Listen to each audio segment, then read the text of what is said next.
Hello नमस्कार दोस्तों। जैसा कि आप लोग जान रहे हैं कि देश भर में इंडिया गठबंधन को लेकर काफ़ी चर्चाएं हो रही है। खास करके ममता बनर्जी ने जिस प्रकार से इंडिया गठबंधन में अपनी योगदान शुरुआती दौर में दिया था और उस समय नीतीश कुमार, बिहार के मुख्यमंत्री ममता बनर्जी, लालू प्रसाद यादव के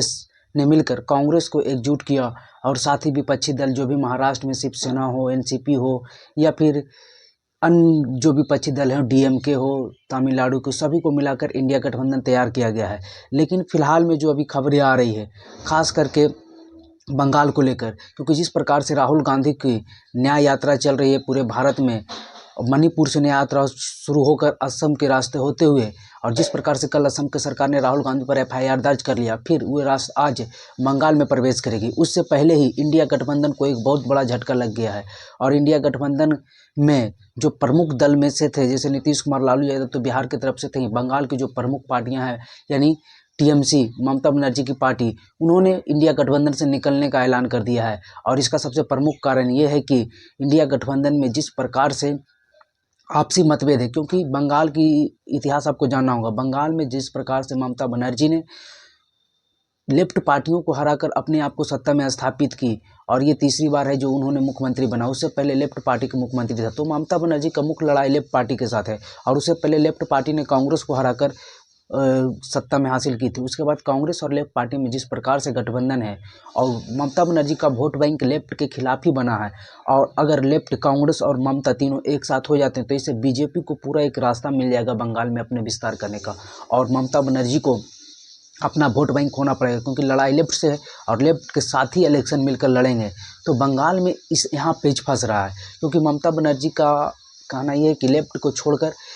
कांग्रेस और टीएमसी गठबंधन कर ले, जो कि पहले था भी, और ममता बनर्जी कांग्रेस के ही प्रोडक्ट हैं। तो इसलिए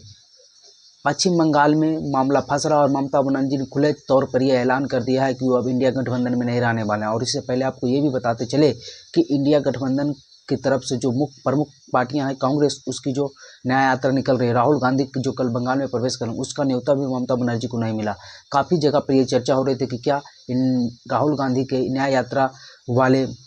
शो में ममता बनर्जी शामिल होगी या नहीं, लेकिन ममता बनर्जी कल खुलकर यह बोल दिया कि उनको इसके लिए न्योता भी नहीं मिला है। तो बंगाल में ये काफ़ी मुश्किल का दौर चल रहा है इंडिया गठबंधन के लिए, और इंडिया गठबंधन में आम आदमी पार्टी से भी कांग्रेस का भी तालमेल नहीं बैठ रहा है। तो इंडिया गठबंधन में ऐसा लग रहा है कि आपसी कलह शुरू हो गई। और बिहार में भी आपको तो पता है, नीतीश कुमार, लालू यादव, जिस प्रकार से नीतीश कुमार का रवैया भी चल रहा है,